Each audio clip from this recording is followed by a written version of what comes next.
Good afternoon. I want to thank everybody for coming this afternoon, and if I can get everybody who is in other parts of the building to go ahead and make their way in here.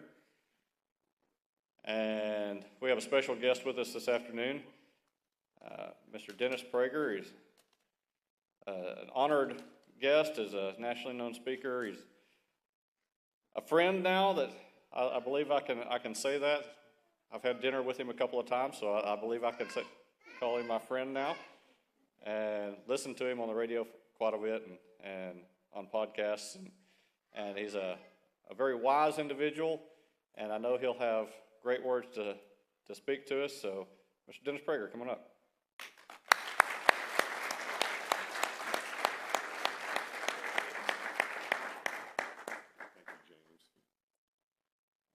Very rare that I am introduced by a mayor, and he is my favorite mayor. He's not just any mayor.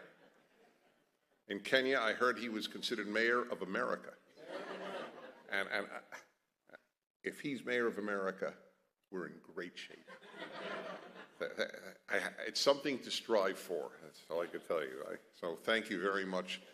I got to tell you, I really feel at home here. In every way. I just needed you to know that. It's,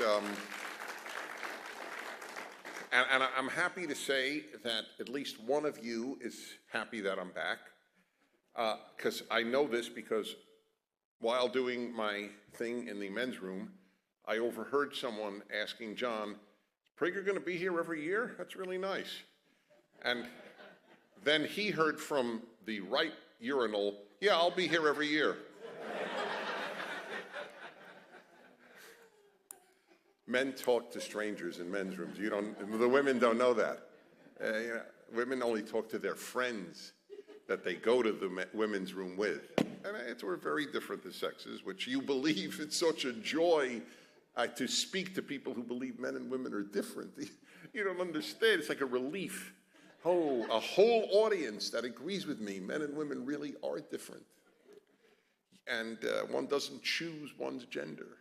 But I will talk about that because it's one of the big deals happening in America. It's huge. All right, there's a lot to talk to you about, and I think I don't know. Is it okay with you if I will have time for Q&A, or do you want me to just talk? Is it? It's okay. I like that because if there's anything you heard that you'd like me to explain or even differ with, it's important. I love that. I love that part when people react. So let me tell you, I have a message recently that I have been broadcasting, and that is that secular conservatives should understand that conservatism cannot survive secularism. I'm not here to give you a partisan speech, though obviously there are very strong overtones that are inevitable. But my point is that the notion that you can get rid of God and keep America's basic values is false. And it's not false because I believe in God. It's not false for theological reasons. It's false for logical reasons. You don't need to be a believer to understand that America's values cannot survive the death of God and religion. So there are secular conservatives who think that they can. Obviously, there are people on the other side who have no problem, indeed want that to happen. I will not dwell on this. I'm going to dwell on another subject, but I need to give the very big overview for 1 minute. There is an American value system. I don't know if what I spoke on last year here, but it's the most important thing to understand. America has a trinity just like Christianity has a trinity, and for that matter, Judaism has a trinity. God, Torah, Israel. I mean, it just seems to be that way, that religious foundations are based in threes. America's trinity is on every coin, on every dollar note. and that is liberty, in God we trust, e pluribus unum. There is a war against all three values. That's the basic culture war, as it's called in the United States, and it's unbridgeable. Whenever people call and say, Dennis, we have to find a happy center. There is no happy center. It's like, I give the perfect example. If you're for capital punishment, what's the happy middle with the person who's against capital punishment? You don't kill him the whole way? There's no middle ground. Either you're for capital punishment or you're against capital punishment. There's no middle ground. There's a middle ground on what is the appropriate tax rate. Okay, that I could see. Some people say a flat rate of 15. Others might say a flat rate of 20. Okay, so you have a happy middle. But on most issues, there is, on these issues, there isn't. So there's liberty, in God we trust, e pluribus unum. Now listen to the war. Liberty is being totally circumvented by a different value, and that's the French Revolution's value, equality. Not equality at birth. Everybody believes, everyone in American history believed all men are created equal, except for those who didn't believe blacks were created equal, and that's a tragedy in American history. There's no question about it. But that's the foundational value. But not equality of result, equality before the law, equality before God, but not equality of result. That is what we now have. Very simple example from Europe. European Union has told all large corporations in Europe, you must have half your board of directors female. So they have, therefore, what they're saying is gender equality trumps liberty. You are not free to choose your board. You must have half that are women. Okay, so they've said we prefer equality over liberty. Next one, e pluribus unum, from many one. That is the American ideal, but there is a war against that ideal, and that is really from one many. We are not one. There is black America, there is white America, there is Hispanic America, there is hyphenated America. There isn't one America. If you advocate American identity, you are considered almost a fascist. The very words American identity have been sullied. Just the very notion, oh, what's wrong with you? You sound to me like a German in the 30s, that everybody should have a German identity. By the way, the irony is the Germans were against everybody having a German identity. German Jews were not to have a German identity. I wish the Germans had had e pluribus unum, from many one, excuse me. I wish they had had that. So there's a war against that, and there is a war, and this is the war I want to talk to you about, against the third in God we trust. That's the biggest war of all. A godless America will cease to be America. It will be a geographic entity, a place between Canada and Mexico. It will cease to be what it has been. And by the way, those who want a godless America, which is virtually every university in the country, virtually every major newspaper in the country, virtually every major news outlet in the country, virtually every major entertainer in the country, please understand the forces arrayed on that side who want a godless America.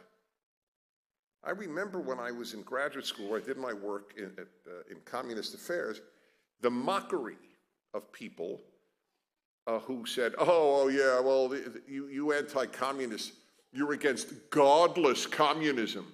I don't know how many of you remember the way we were mocked if we were anti-communist.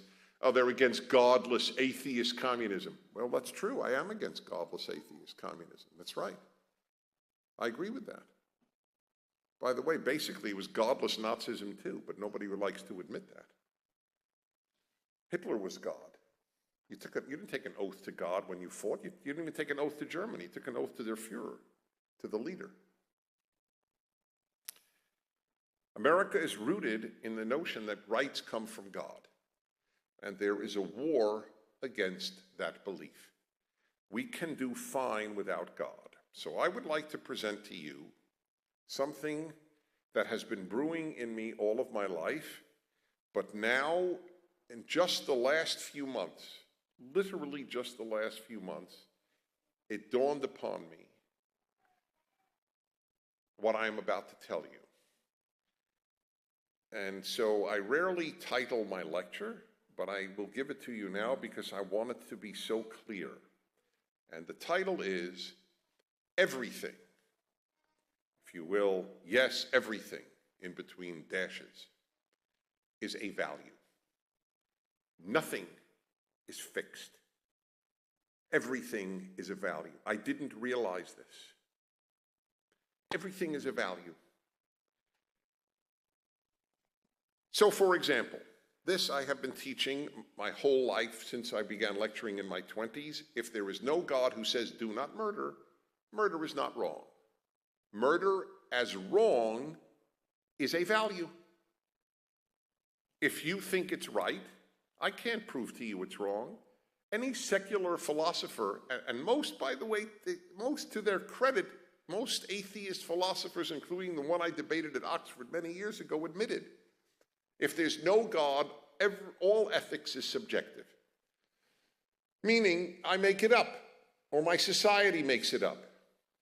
I was taking one of these courses, you know, the great courses on recording. So I took the course, The History of the Catholic Church, and I don't remember much from it, which is not the problem of the lecturer, it's my problem, but this I do remember. This is what made the biggest impression, and I'll bet of all the people ever heard this, this is probably one of the least remembered little points of the lecture, but it blew my mind.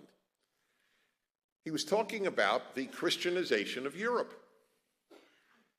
And he said there was one group that was particularly difficult to convert, and they were the Germanic tribes.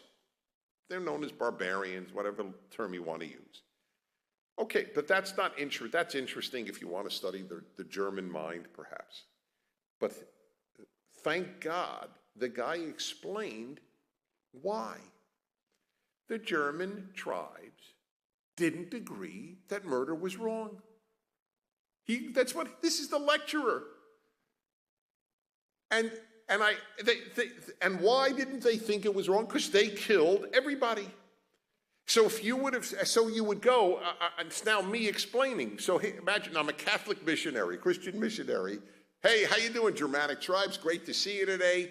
We'd love you to become Christian. Really? No kidding. Like, what? Give me one of your teachings. You can't murder. Can't murder? What the hell's wrong with you? Why can't I murder? Because it's wrong. Why is it wrong? We do it all the time. That's our way of life. If you're weaker, we kill you, and you deserve to die, and the weak agree. Everybody agrees. There's no debate. The guy who gets killed, well, I deserved it, I'm weaker. And the guy who kills him, I deserve to kill him because I'm stronger. And by the way, they didn't know Darwin, but isn't that pure Darwinism? The weak eat. The weak are eaten by the strong. That's just the way it is, right? Survival of the fittest. Why doesn't it apply to people? Why shouldn't it? If we're just animals, which is what the secular say, then why shouldn't we have the law of the animals? Survival of the fittest. That's what the Germanic tribes believed, and so they couldn't convert them. By the way, it's very interesting. You may find this of interest. You may not. It's a gamble. There is, in Judaism, there are whole levels of teaching. So you have the Torah is number one, the rest of the Bible, if you will, is number two, even though it's still divine, but the Torah is special. Then there's the Talmud, the rabbinic thought and the law. And in that is this thing called Midrash. Midrash are rabbinic tales that like fill in the gaps of the Torah. Like, for example, I was taught when I was in first grade in Jewish school that why did God choose Abraham? And it was because Abraham smashed his father Terach, I don't know, how do you say it in English? Terah? Okay, in Hebrew it's terah. So allow me terah. So he destroyed his father Terah's idols. Now, of course, there's not a word about what Terah did for a living. For all I know, he was a CPA. Nobody knows whether he was an idol maker. But the rabbis would give this, what's called midrash, this tale to teach a story. That here's the first monotheist, and what did he do? He smashed his father's idols. Now, I think the stories are very often beautiful, sometimes silly. That's okay. Every religion has silliness in the man-made parts. But they tell a tale. So here's one that was told. Why did God get the law at Sinai and not anybody else? Or as they would say, why did the Jews get the Torah and not anybody else? So it's a midrash that was told to us as kids. Well, God went to one nation and God said, "Oh, would you like the Torah? Specifically the 10 Commandments." And they go, "Oh, well, what's in it? Do not commit adultery." What are you, nuts? Do not commit adultery. Have a great day. Go somewhere else. Then he goes to the next one. Okay, you're offering us the 10 Commandments, the Torah. What's in it? Don't steal. Don't steal. That's the basis of our whole society. So I realized that is not a stupid legend. Maybe God went to the Germanic tribes and said, "How would you like the Torah? What's in it? Don't murder? Have a nice day." That's not for us. If there is no God who says, "Do not murder," murder is not wrong. That's what I'm saying. Everything is a value. But I wouldn't be giving you this talk if it were just that. That enough, by the way, that's enough. Because if I say this on a college campus, I get blank stares. It wouldn't matter if it were seniors in philosophy at Harvard. They would look at me with blank stares. They have never encountered a human being who had told them that if God doesn't say murder is wrong, murder isn't wrong. That's why I debate these Harvard kids or professors, because they never deal with it. It's not worth dealing with in their secular world. But that's a fact. And as I said, atheist philosophers who do deal with it acknowledge it. There is no other basis to say murder is wrong. Give me a secular argument. Here, the usual is, well, if it's okay, you don't want to get murdered, to which the Germanic tribe would have said, all right, I don't want to get murdered, that's fine. That's why I murder people first. I get rid of would-be murderers, and I have a great life in the meantime. Think you telling the Nazis murder is wrong? Murder is wrong. Give me a break. The Fuhrer said that we have to get rid of all Jews. What are you talking about? Anyway, that's not murder. They're Jews. Right? That answers that problem. So there really isn't. There's no secular argument against murder. That I wouldn't like it done to me. So what? There were a lot of things I wouldn't like done to me. That doesn't make them wrong. Now, let's show, the point of this is that everything is a value. This is what I didn't realize until the last few years, and in some cases, few months. So the murder one I've always known, wrote about it in my 20s. Now, next, marriage. Marriage is a value. It's not at all inevitable. Love and marriage go together like a horse and carriage. That's what my parents sang and believed. That's what their parents believed. Their parents, their parents, their parents, their parents, their parents, and their parents. All back through Western history, people believe that love and marriage go together like a horse and carriage. But it's not believed any longer. Love is love and marriage is marriage. I can love without marriage. Every one of you acknowledges you could love without marriage. Most of you loved the person you married before you got married. Why marry? Marriage is a value. And it's no longer a value in secular society, so fewer and fewer people marry. Do you know, you might want to try this. I do this all the time. First of all, I love speaking to strangers. I find it one of the most pleasant and fun parts of my life. And 9 out of 10 enjoy it. 1 out of 10 think I should be incarcerated, but I don't care. For the other 9 out of 10, including elevators, I mean, I could write a book on starting elevator conversations. When I make passengers laugh in an elevator, I think I have done something great, and God shines his grace upon me. I really do. So I will figure out something to say in most cases. If I enter an elevator and there are 4 women, I say, is this the women's elevator? And, hopefully they laugh or whatever, may I enter, and it's just, I have fun with strangers. But here's one that I do, not for fun. So if I am seated in a plane next to a young woman, let's say she's anywhere 18 to 30, or especially, ideally, let's say 18 to 25. I'll say, may I ask you a question? And by the way, it could be a waitress, anywhere, truly anywhere I could get. My stepson, who is still living with us, and he's 21, his endless series of girlfriends coming by, I do it with every single one at some point, especially if they're having dinner with us on Shabbat. And so I'll say, can I ask you a question? And of course, nobody ever says, no, you can't. So I said, I'm just curious. There's no right answer. I'm just curious. I mean, I think there is a right answer, but I don't want to intimidate them. I said, I'm just curious. If you could have a great career or a great marriage, which would you choose? And a serious minority choose marriage. Either great career or I don't know. Okay? That's new. That is new. That's new in Western history. It's probably new in history that would be a toughie for a young woman. And here is an example. I was on Fox News a few weeks ago again. I'm on whenever I go to New York. They invite me on, and I obviously accept the invitation. So a woman, and I won't obviously have no desire in any way to humiliate her, God forbid, but I have to relate the story. A woman who was about 30, and attractive. They're all attractive at Fox News, so that's redundant. An attractive woman who is on shows periodically or regularly. We were talking, and I asked her the question in the green room. And she said, a career. She said, I want an Emmy, I want an Oscar, and what's the other award?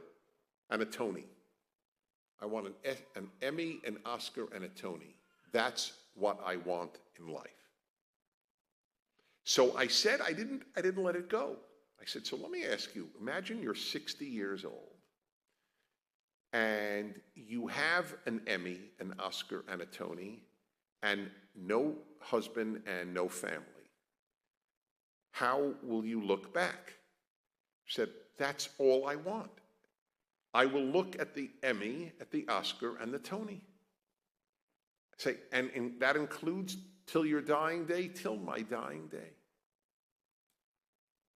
That's a value. That's a value. You would think,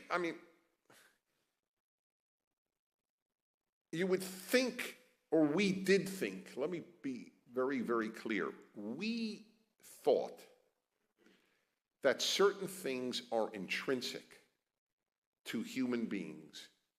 Some things to all human beings, some things to women, some things to men. So that I thought, I'll just say me, okay? I have lived a life believing that female nature yearns to bond with a man whom she loves and who loves her.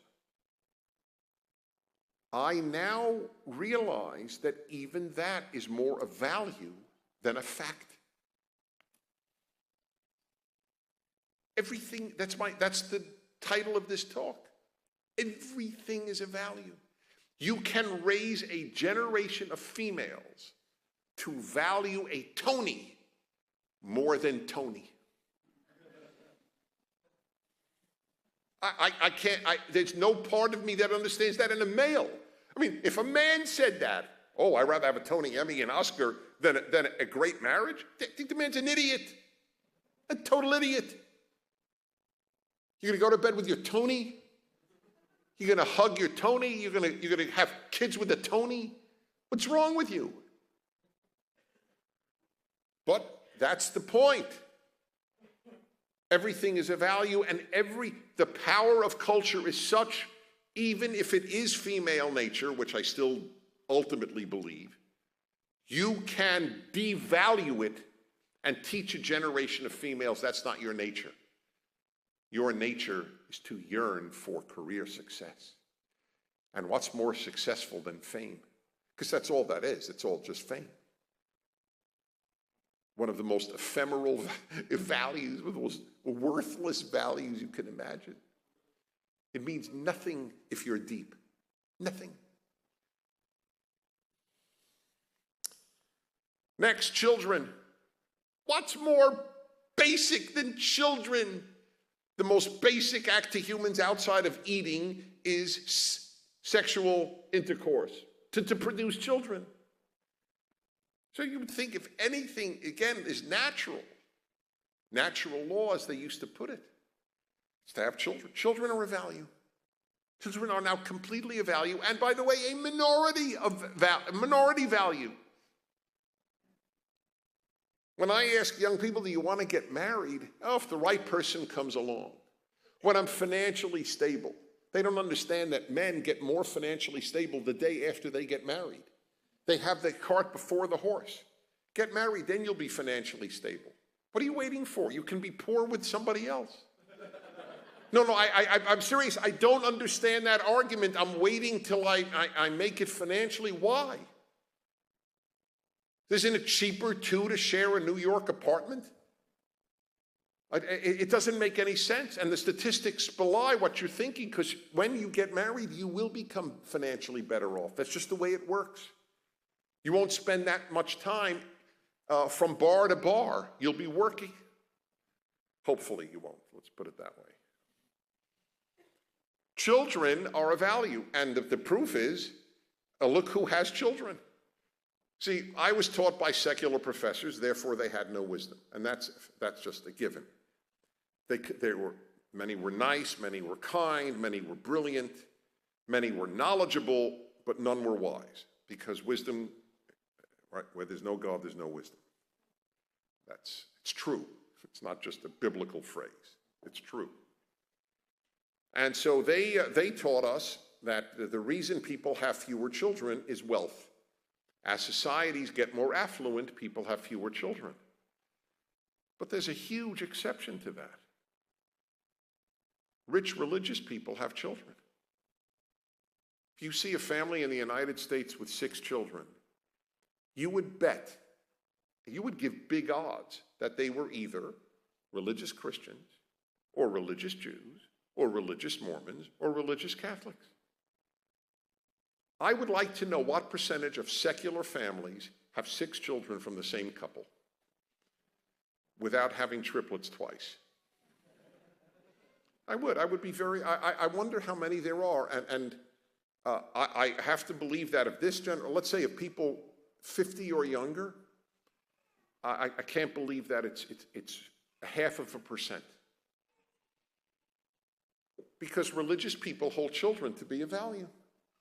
Secular people hold children to be a nuisance. You can't go out as much.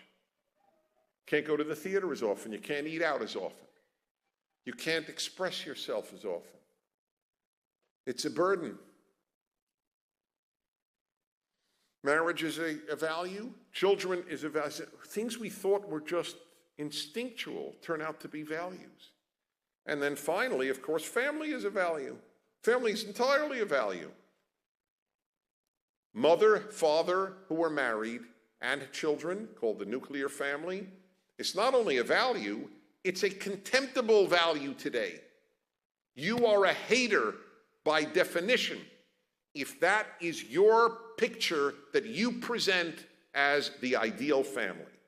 You are anti-female because of so many single female-headed homes. You're anti-gay because of same-sex couples that have children.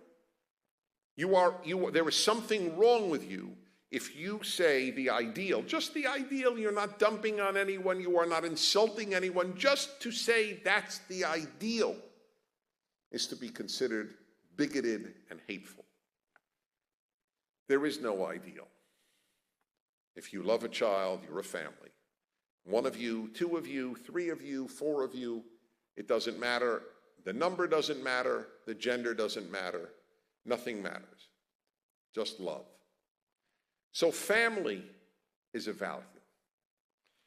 Now let me give you two examples before the ultimate. Here's a question. Can you come up with a secular argument against public nudity?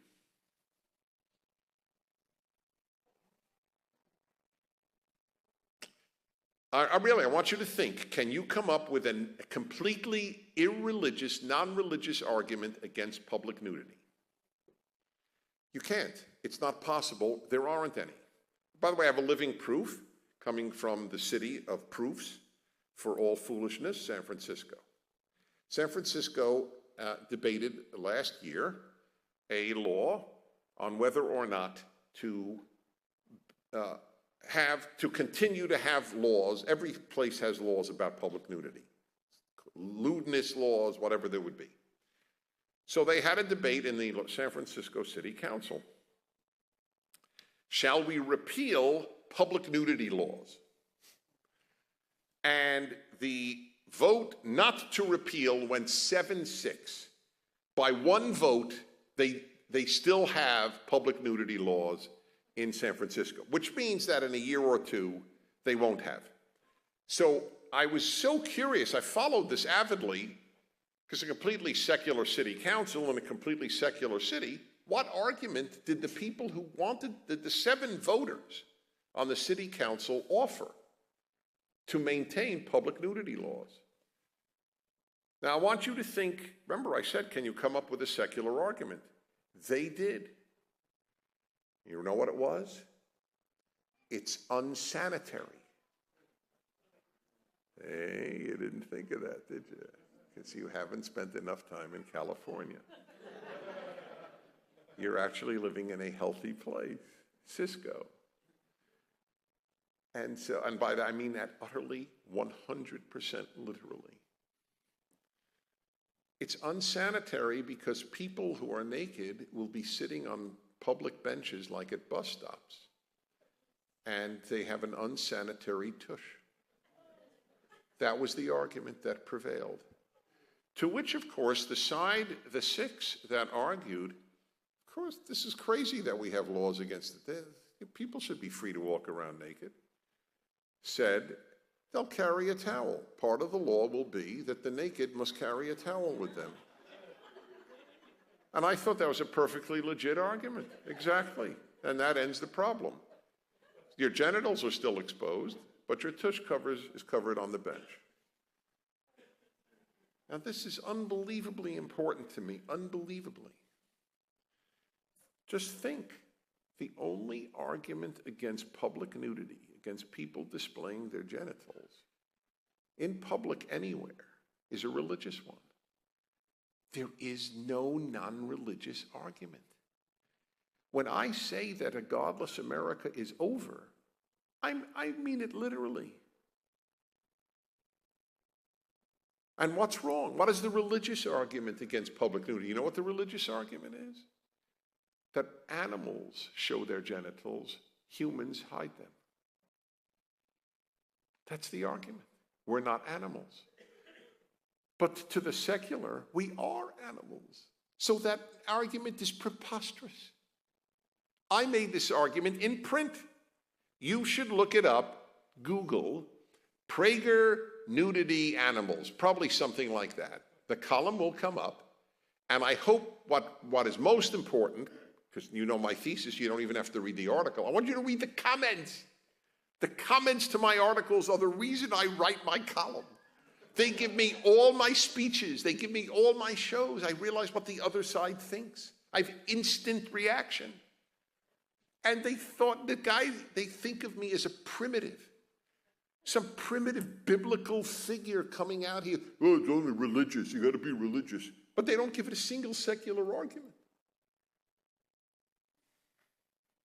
And then that I assert we're not animals, that drives them crazy. What's this guy? Did he ever study high school biology? Of course we're animals.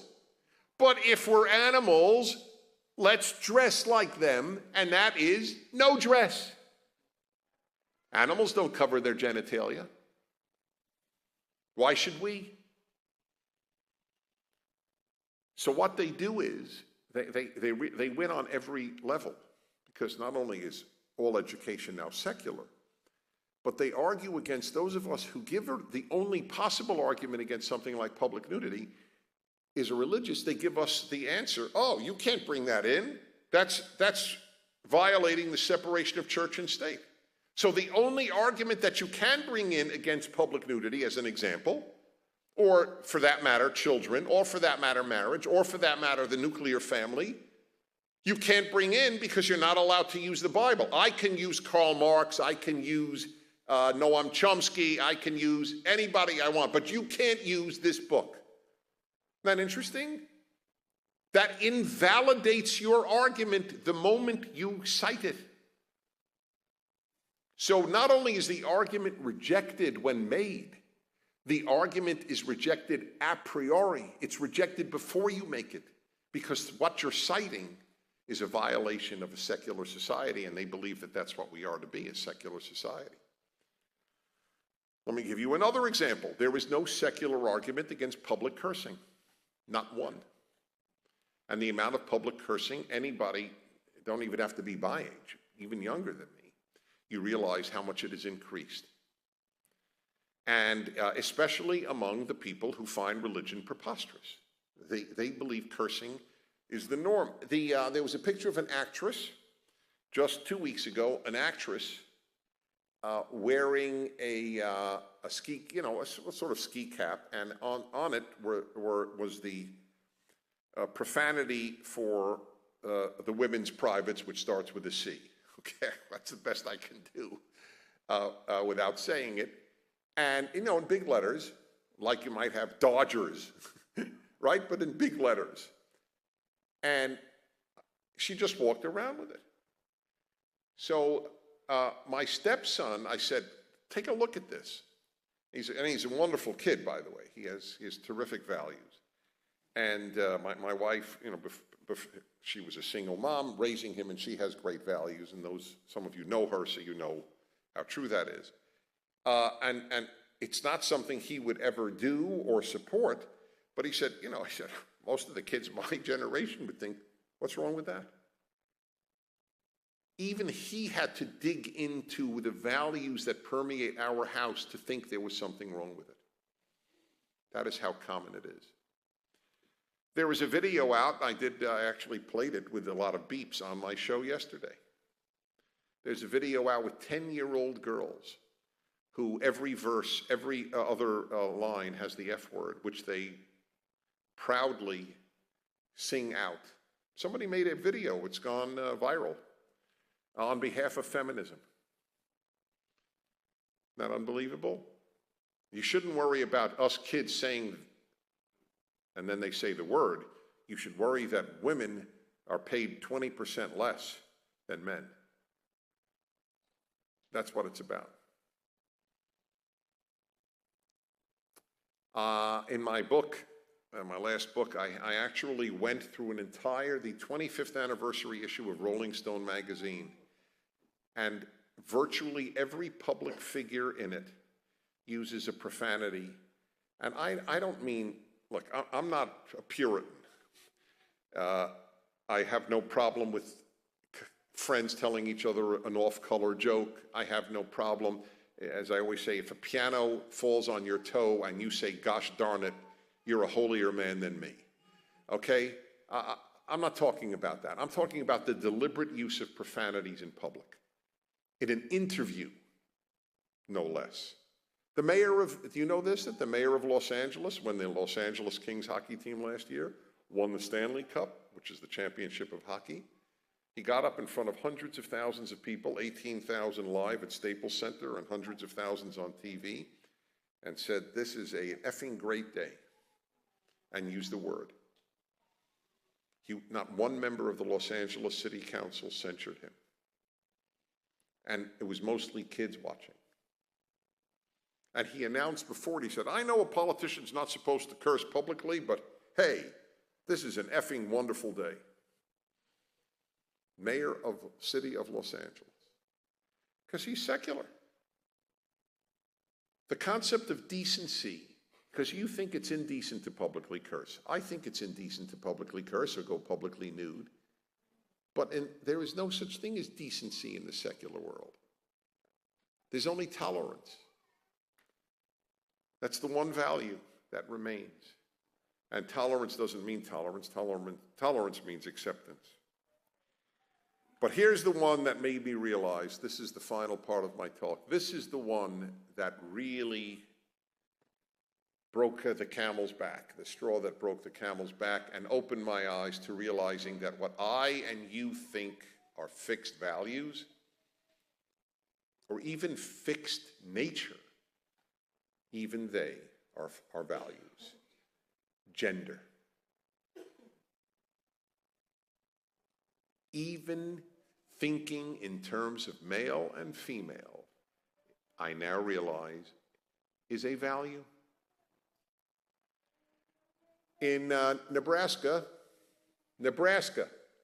Lincoln, Nebraska, not California, not New York.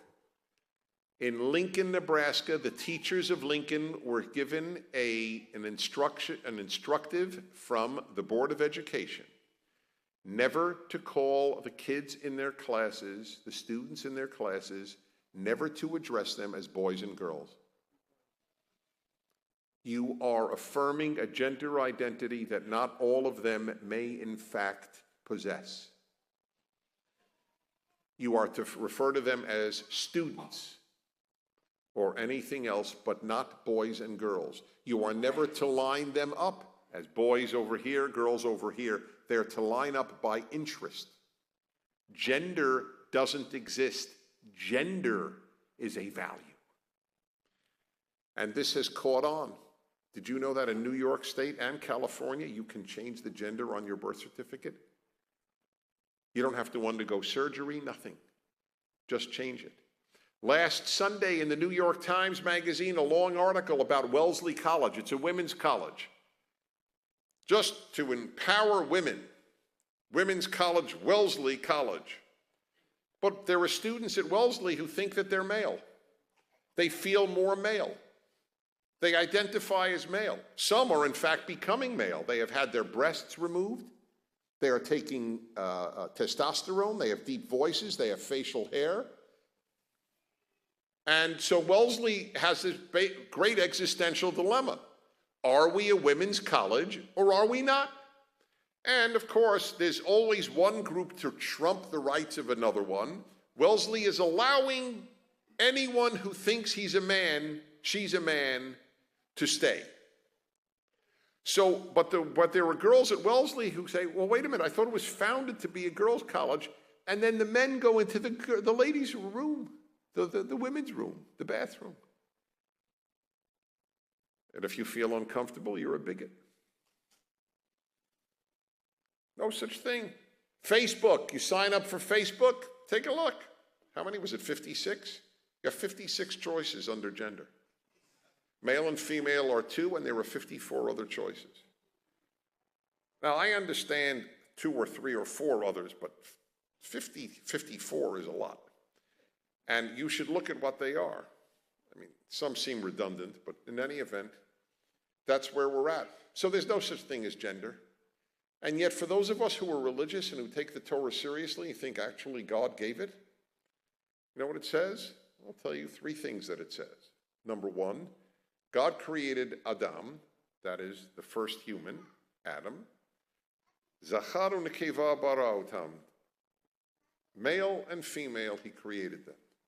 Doesn't say that about animals, because it doesn't matter. Among animals, it's just a biological fact to reproduce. But among humans, it's a value. We're not all Adam. We are female Adam and male Adam. And then there is a law in the Torah that a man cannot wear a woman's clothing. And there's a law that a woman cannot wear that which pertains to a man.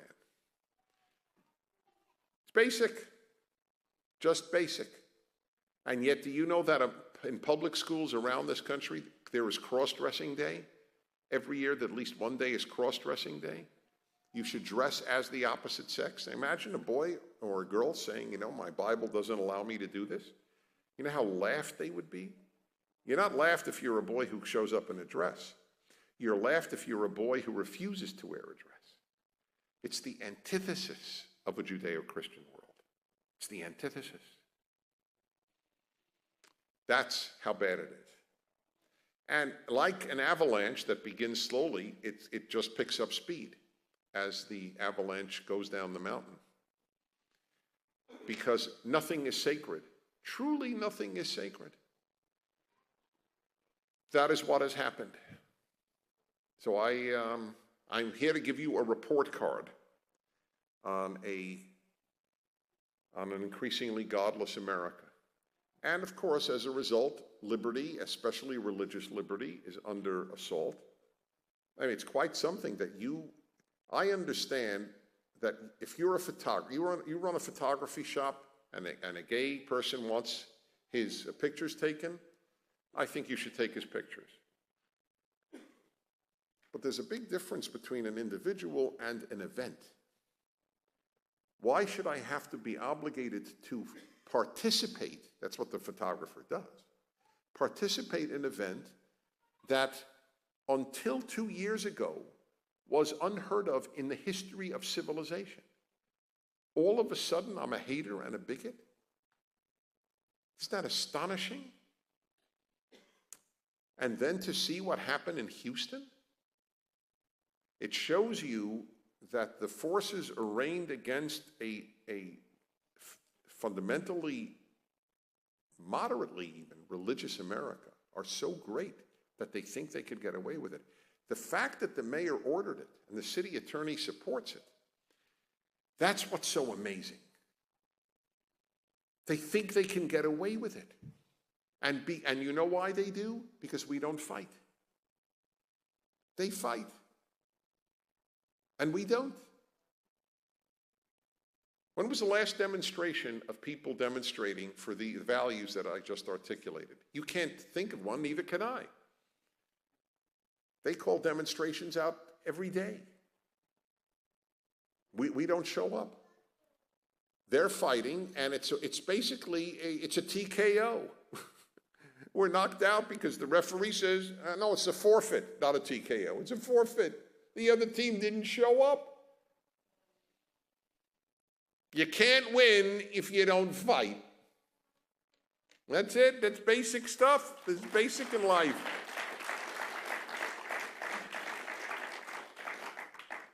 Now, I understand in part why our side doesn't fight.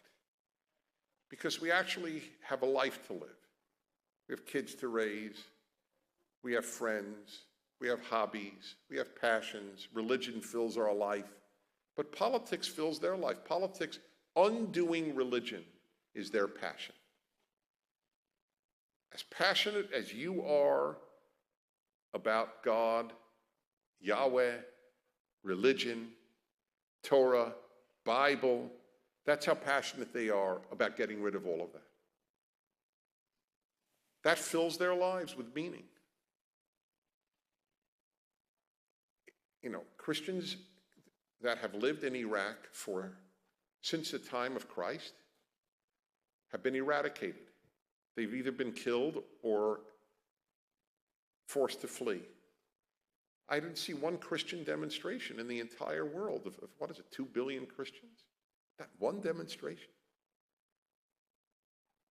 Presbyterian Church USA came out with a resolution against doing business with Israel. That was its response to the annihilation of Christians in Iraq. How's that for sick? It's not like religious people are not active. Some are, you know. Some are active, undermining Israel's existence. That's the world we live in. If the good guys don't fight, and it's hard, and I know it because you got more to do with your life. You actually are happier. Every poll shows religious people are happier. They're not happy until you're out of business. So we have to respond. Pastors have to respond. Lay people have to respond. And when we fight back, we can win. I was telling last night, I tell a story that here's a battle I won.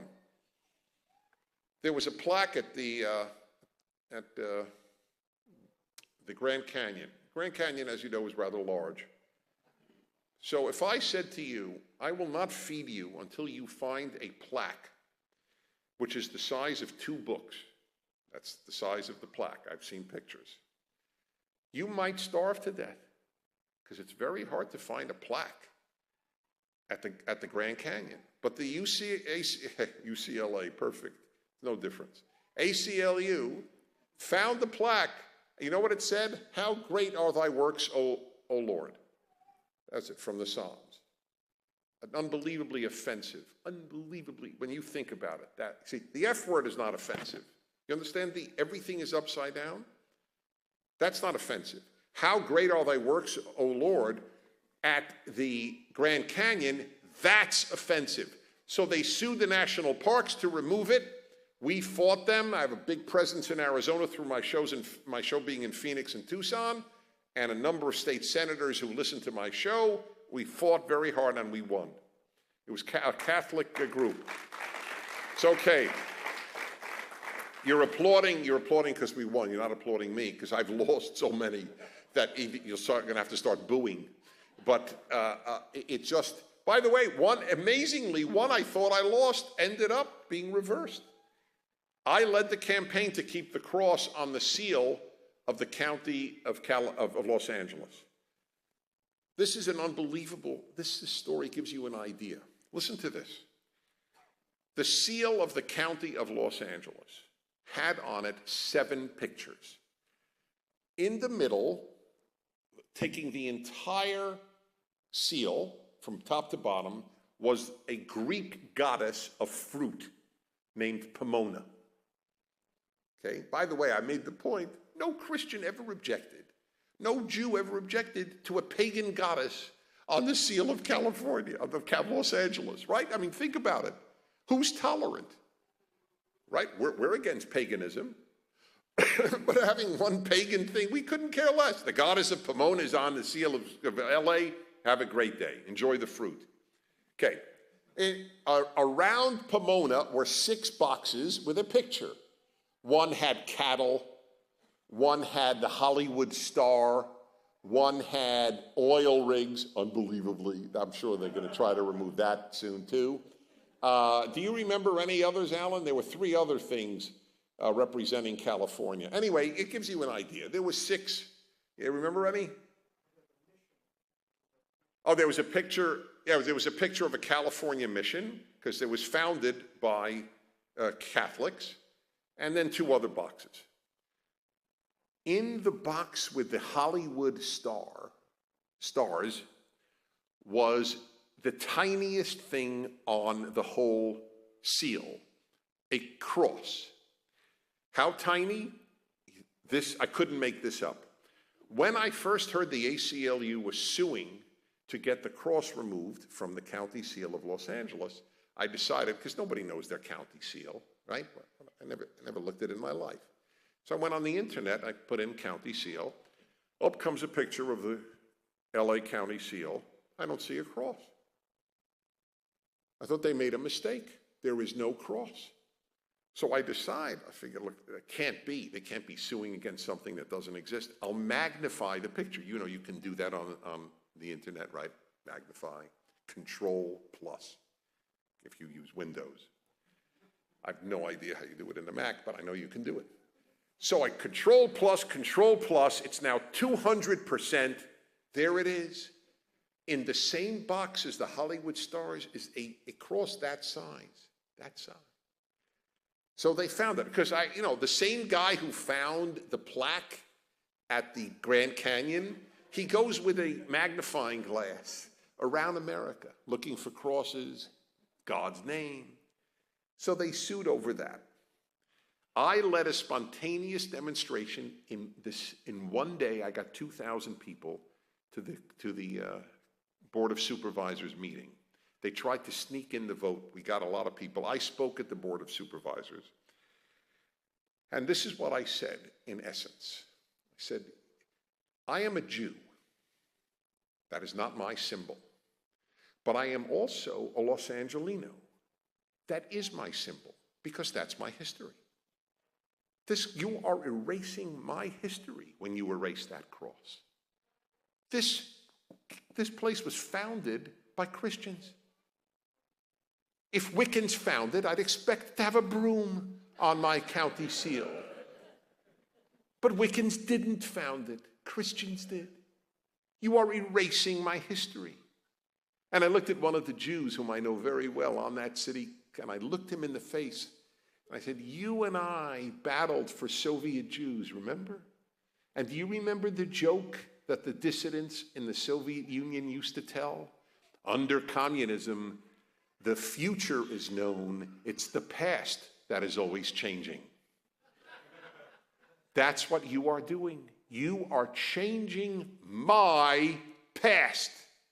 You know, I am proud to tell you, I had people, we have pictures, rabbis for the cross, Buddhists for the cross, atheists for the cross. I got a total cross-section of humanity to battle for that cross. But I'll bet there was nobody from the PCUSA there. That I'll bet. There were probably more Buddhists than there were Presbyterian church leaders. I'm sure they were Presbyterian lay people. We lost the vote, but as it happens, last year they reinstated the cross. And I'm not telling it to you so you applaud, because it's good news, but I'm just telling you, the battle is endless. The battle is endless. You have to fight. It's probably not in your nature to fight. It's not in good people's nature to fight. That's the whole point. It's not in our nature. Even I don't like it. I can't not, because I am made that way. And I'll end with this, because people ask me all the time who listen to my show. They ask me, aren't you depressed over the state of the U.S.? What keeps you going? How can you fight every day? And I have a lot of answers to that. I want to give you two of them, because I think it'll apply to some of you who feel depressed over what you see, and it may enervate you and rob you of energy. So here are two. I have many more answers, but here are two. One is from a rabbi of the 5th century, 4th century, in that book, the Talmud, who came up with a slogan that is so known in its Hebrew by Jews that it's a common song that Jews sing, like at weddings. And I'll, of course, translate. It is not up to you to finish the task, but neither are you free to desist from trying. That's very powerful. Okay? You don't have to win, but you cannot not fight. So whether I win or not, I don't wake up in the morning thinking I'll win. I don't wake up thinking I'll lose. I'm waking up thinking I owe God and I owe America a fight. Now let me give you. So that's my God-based, religious-based reason. Now I want to give you my America-based reason, and it's very powerful because it happened to me, and I think of it every single day.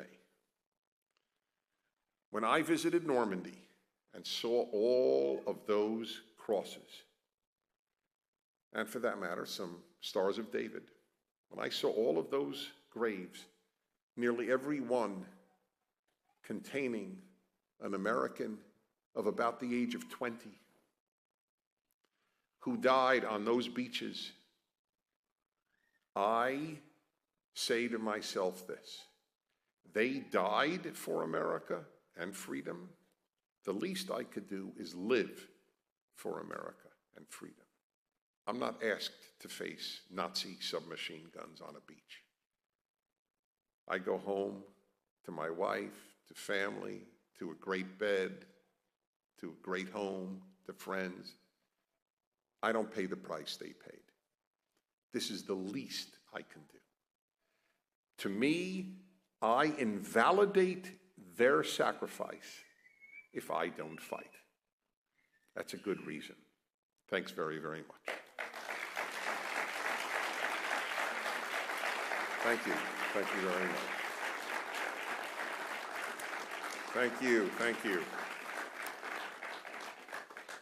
So now it's time, as I always say after speeches, questions, comments, and brief alternate responses. Or brief alternate speeches. That's what I say. I'm the only speaker I know, and I don't know. I'm not bragging. I'm just saying I'm the only one I know who says it doesn't have only questions. I can't. Whenever the moderator gets up and says only questions for Mr. Prager, I gently say it's okay if you have a comment. That's fine. Just brevity. But if either one. So if anybody does. You're going to bring the mic around? Okay, Josh, that's great. So raise your hand. I think there's a man you know right here. This gentleman on the left.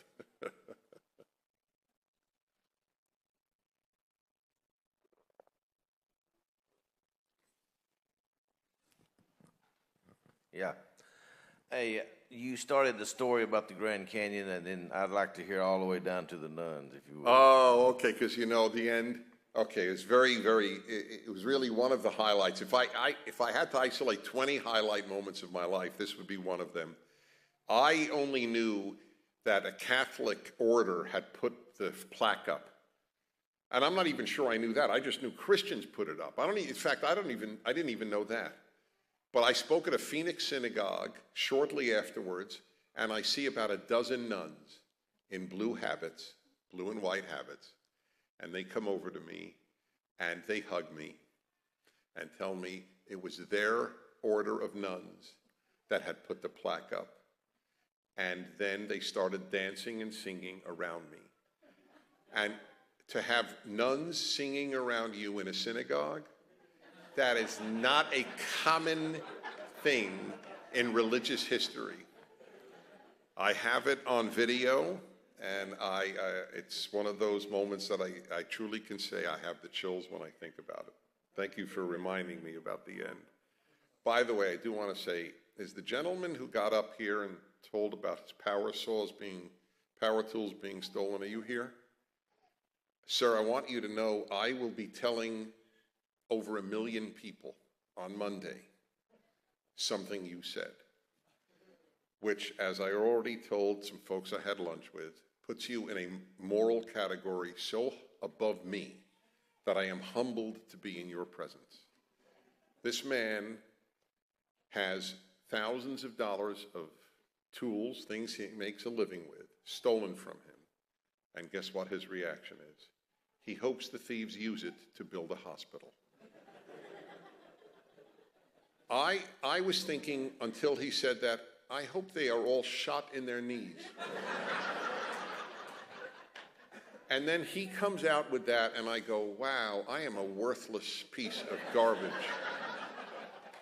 I never felt so bad in my life about myself until you said that. I go, wow, never would have occurred to me. But on the other hand, I am from New York, and you get certain instincts in New York and certain instincts in Cisco, and that's just a difference. But that was a real moment. But let me say this to you, if it's right, yeah. I have to say, however, see, I have a more cynical view of humanity. I hope they don't use it to drill someone in the head with. So I'll be happy. You're hoping they build hospitals. I hope they don't use it on anybody. So this is the gulf in our reaction. But let's just say they do. I would say if these guys who stole his power tools build a hospital with them, you will know it is the Messianic age. That's all I would need to. That would be proof. Yes. Hey, Dennis. I know you have an opportunity to talk to a lot of, I guess, idiots might not be nice, but... I get an opportunity to talk to a lot of what? Well, I said idiots, but that's not very nice. Oh, so, idiots. Oh, no, I don't get that. The idiots that I have encounters with are overwhelmingly through the comments on my articles. Very few call my show. All right, we'll call it the secularized people that... they're fools. Yes, right. No, yeah, I'm very precise, like adjectives.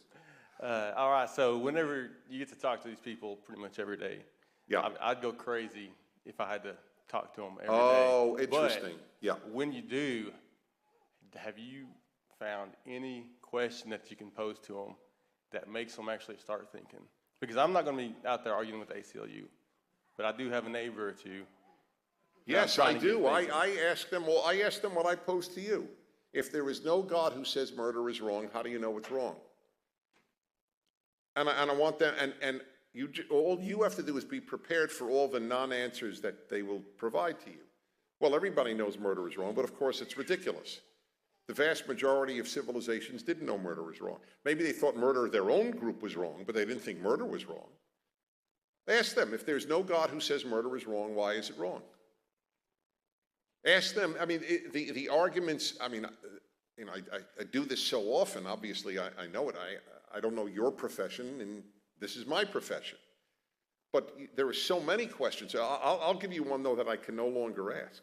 This you'll find interesting, and I've never said this publicly yet. Just Kamala Harris ran for Attorney General, what, 4 years ago?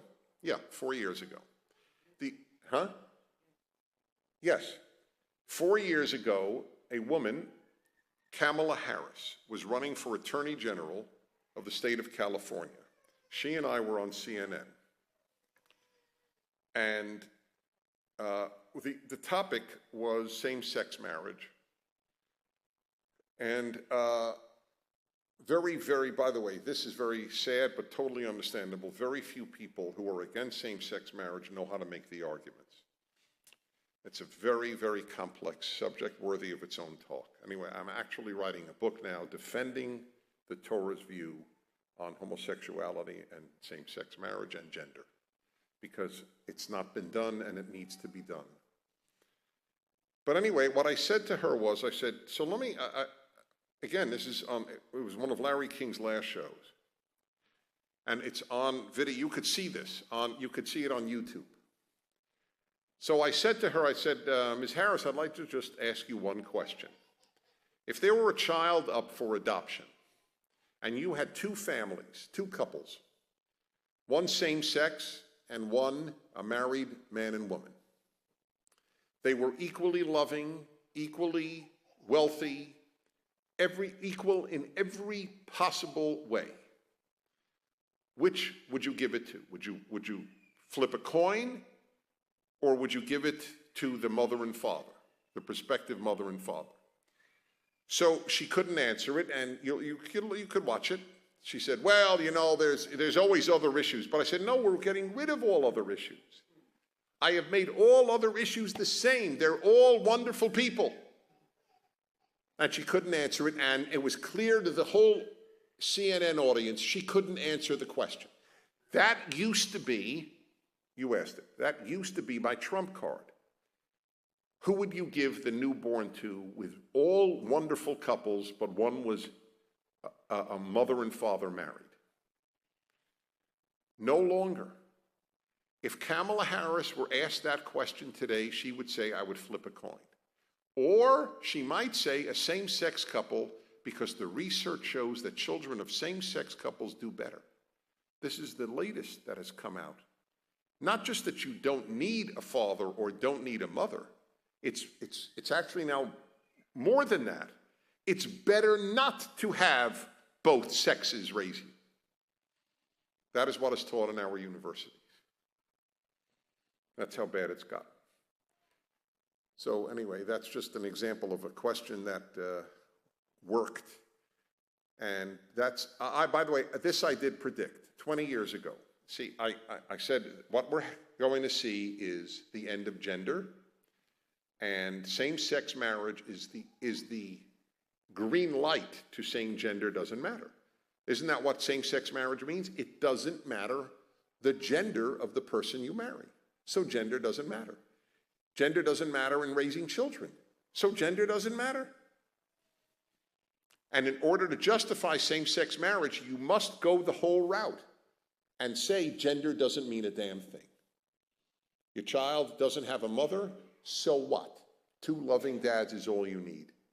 Will never have a father, doesn't matter, 2 loving mothers is all you ever need. Now, this is never an invitation for us to be hateful to couples that have children who are same-sex. This is where some, not all by any means, but some people on my side, the anti-same-sex marriage side, are wrong. I adopted a view many years ago which has really stood me well. Compassion in the micro, standards in the macro. So that is my answer. I will not destroy standards because I have compassion for this individual couple. But I will not, because I have standards, hold this individual couple in contempt. It's a narrow line. It's true, but it's the one that we have to walk. They have destroyed standards in the name of compassion. We cannot destroy compassion in the name of standards. Both have to be there. Yes. Okay. It seems to me that we were caught in a trap, and I know this has started before World War II, but after World War II, you're familiar with Isaiah Berlin and some of his writings? Well, he wrote some articles, and some of them were on freedom and more or less redefining government to where it's more to the, hang on, I wrote it down, let me see. In other words, where people should be governed individually based on personal freedoms as opposed to in groups and that sort of thing. And this mindset seems to have permeated not just the American grand strategy, but just throughout the world. And I guess my question is if everybody is given complete freedom, then no one can be criticized for what they do. So how do we fight against that? Because they kind of have us over a barrel. But who's arguing? They don't argue for complete freedom. They argue for freedom in the sexual realm and in abortion. Well, they keep pushing and pushing. No. They are profoundly for restricting freedom. Universities have just started canceling George Will, Pulitzer Prize-winning columnist, from lecturing at their universities because they don't agree with his column mocking the idea that universities have a rape culture. Oh, the least free place in America is the American university. Well, that's what I'm saying is this is where it started, with maybe Isaiah Berlin after World War II, but it's taken on a life of its own, as you said, and it's now turned, and people are now coming against other people who criticize, and that's really what I'm getting to is their idea is if everybody has freedom, you can't criticize them. But if you are to criticize, you're the one to be attacked. That's right. If you make a judgment that they don't agree with, you're to be attacked. You're right. That's where we're at. Okay. So I guess my question is, how do we fight against that? Because this is the first. You have to fight. But how? You can't sit. Vote? How's that? Do you know that half the evangelical Christians in America aren't registered to vote? I'm one of them. Okay. Then you help the bad guys. Well, we can talk about that later. No. There's nothing to talk about. No. There is nothing to talk about. If you allow the bad guys to vote, then you help the bad guys. It's like the pacifist.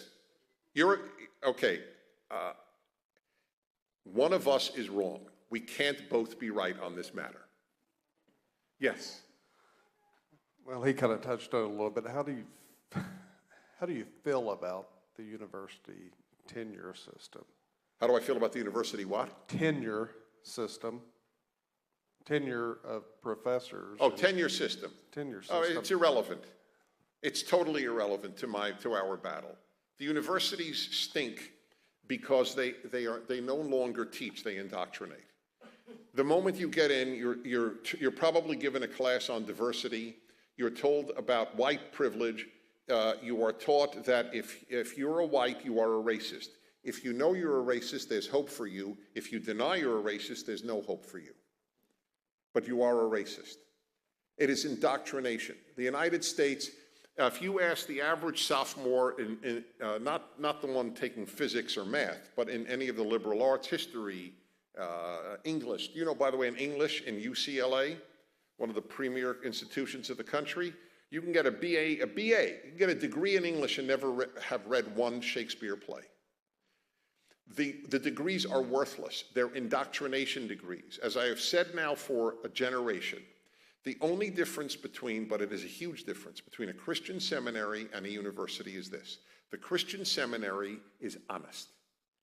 It admits it wishes to produce committed Christians. The university is based on a lie. Its commitment is to produce a progressive, a secular progressive, as they call it. That's its mission. It fails if someone does not leave thinking God is an idiocy. Christianity is a piece of crap.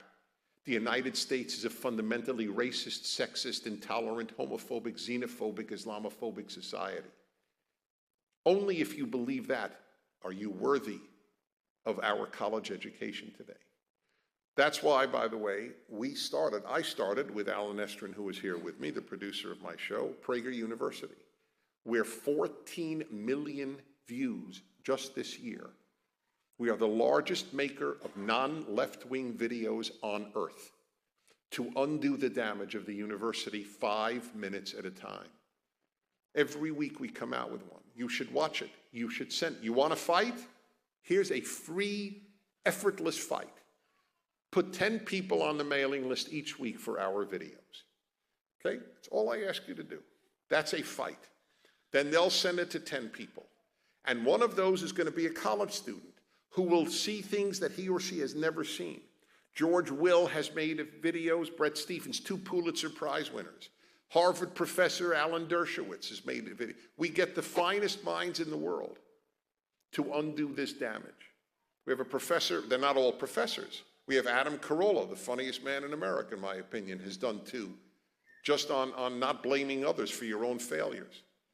We have videos on happiness. Most of the time I lecture on happiness, not politics.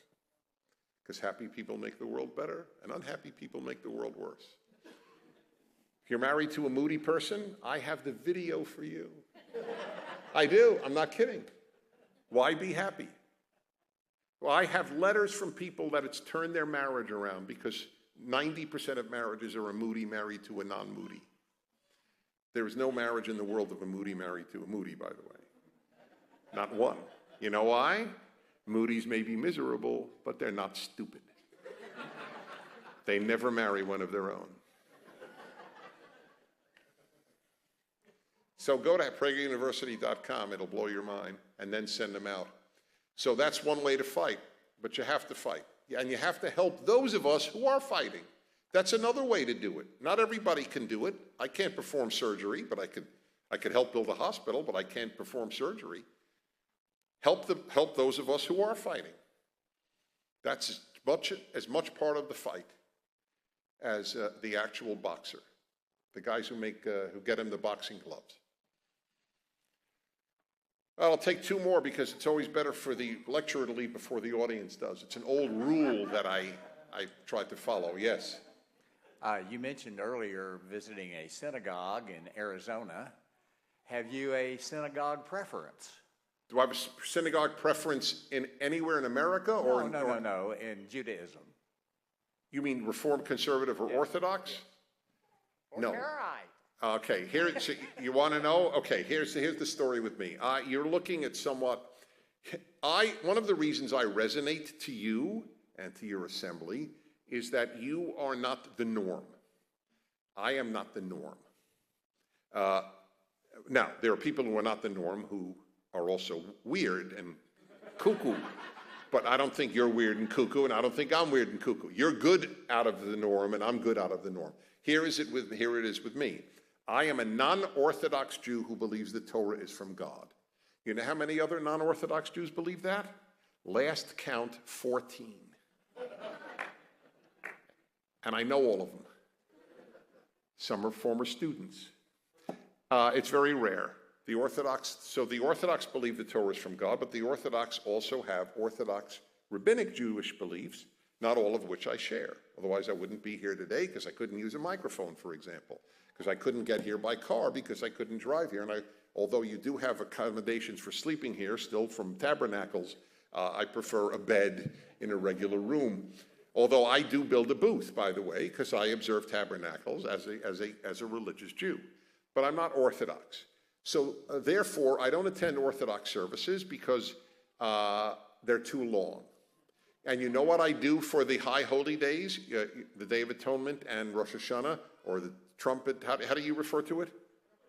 The Day of Trumpets? Yeah, right, which is exactly correct. That's the term in the Torah. Jews tended to call it Rosh Hashanah, the Jewish New Year. Since nothing worked, I started my own service. You know how many people came this year? 500. Yeah. And what I do, you know what I do? I explain everything. That's what I do.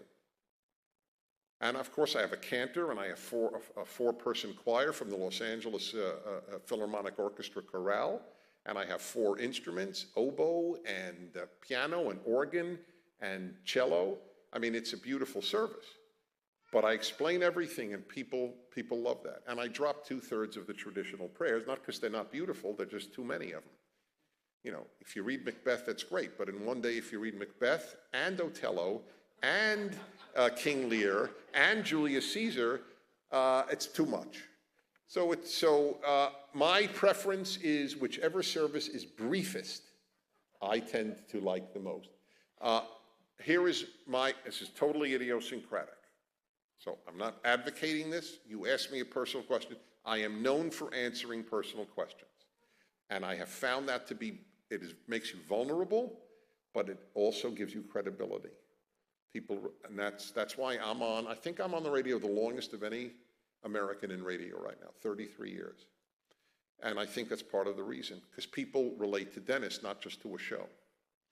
So I will answer you totally honestly. It is not prayer that turns me on to God, it is Torah study. Because that's His word. And that inspires me religiously. So I'm not much of a prayer person. I like your prayer service because it's all singing and scriptural reading. That's what I like. Scripture reading, study. You basically do what I want to do. That's right. And I love good songs. Religious melodies, I'm totally a fan of. But in traditional Jewish life, you say prayers by rote in a very large book called a Siddur. And I found it very difficult as a child and just stopped doing that as an adult. So the problem, though, with the non-Orthodox is that they usually come with values that I don't share.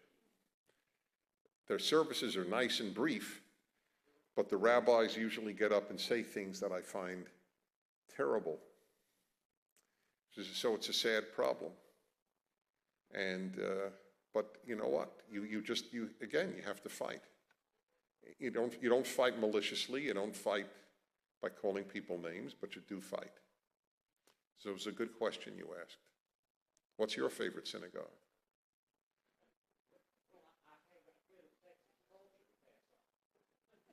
You should.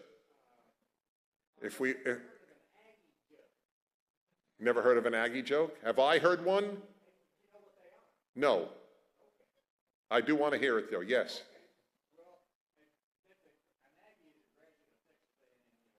I know.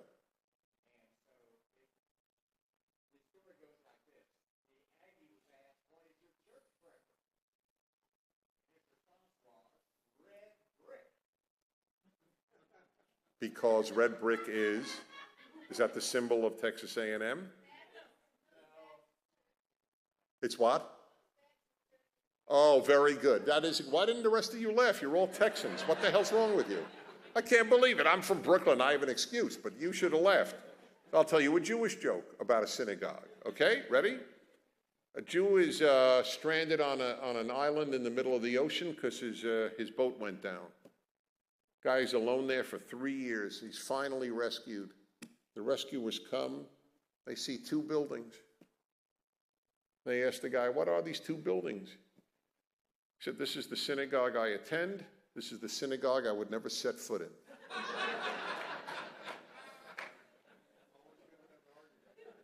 Yeah. Last one, yes. You want to get a microphone to the gentleman in the red brick shirt? You got a mic there? We got one right here. Oh, you had one here? All right, then I promised you, so these last two. Yes. I just want to say, number one, thank you. I really enjoyed Great. what you had to say. I think my favorite thing that you said, though, was when, and I'll probably butcher it, but that's okay, that you don't wake up thinking you're going to win. You wake up saying you're going to try. Yes. And I know that when I used to minister to ladies at the abortion clinic doors, that was something that we had to definitely, that was what we believed. Because if you wake up with the thought to only fight battles you're going to win, you're never going to get out of bed, you're never going to That's fight. great. That's great. And we knew that, after we left, when we were no longer there, the majority of those women would go in and their babies would die. But we tried. We tried. We were faithful. Thank you. You didn't butcher it at all, and God bless you for having the attitude. God will not ask us, did you win? He will ask us, did you fight? Final one is the gentleman back there with the white beard, red shirt.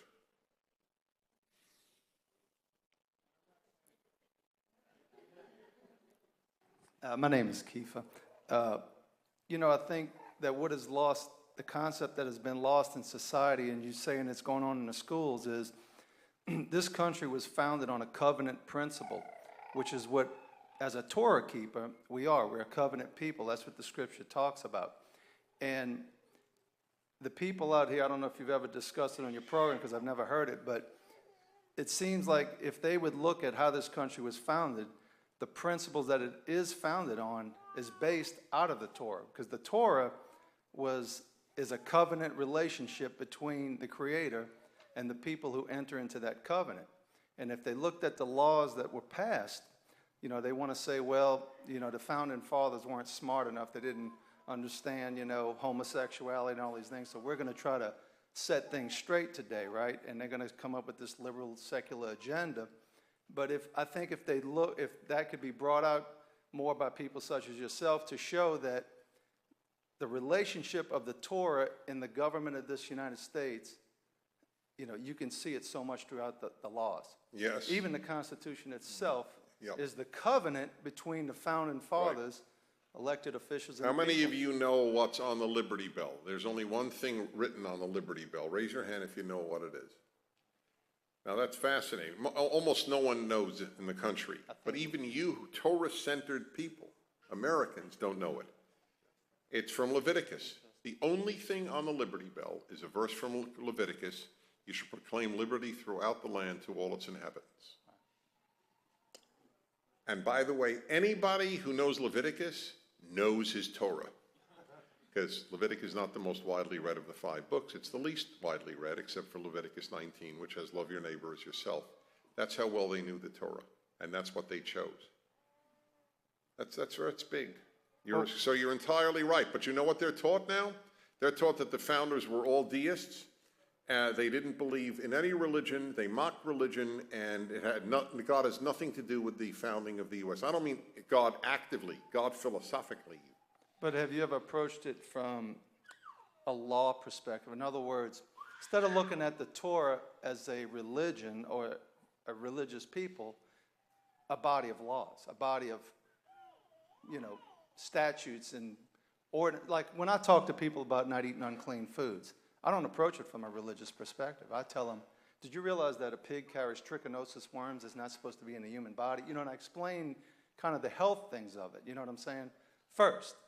Yeah, I don't think it's going to persuade the kid who graduated college and was told that the founding has nothing to do with religion. You have to take it in the largest sense. You, my dear graduate of Stanford, have been lied to by professors with an agenda, and the agenda was not truth. The Liberty Bell has this verse. The very Declaration of Independence says that all our rights come from God. No God, no rights. Period. End of issue. That even Jefferson called for fast days. Well, Jefferson, he made his own Bible tearing out the miracles. Yeah, but the fact is, the guy spent a great deal of time with the Bible. To him, the Bible was the most important book. He didn't believe in any miracles. Fine. No miracles. You still have every biblical value without the miracles. That's fine with me. Anyway, how can you tear out the miracles? Does he tear out, I don't know. I don't think that he tore out page 1 right? It's not a miracle that we're created. In the beginning, God created the heavens and the earth. How do you know what's a miracle? Everything's a miracle. All creation is a miracle. So basically, there's nothing left, but it doesn't matter. He didn't tear out page 1. So that's the fight. Will America continue to affirm its trinity of in God we trust, e pluribus unum, and liberty? And remember, it's all predicated on in God we trust. Thanks for having me. I really enjoy you very, very much. Thank you. Thank you.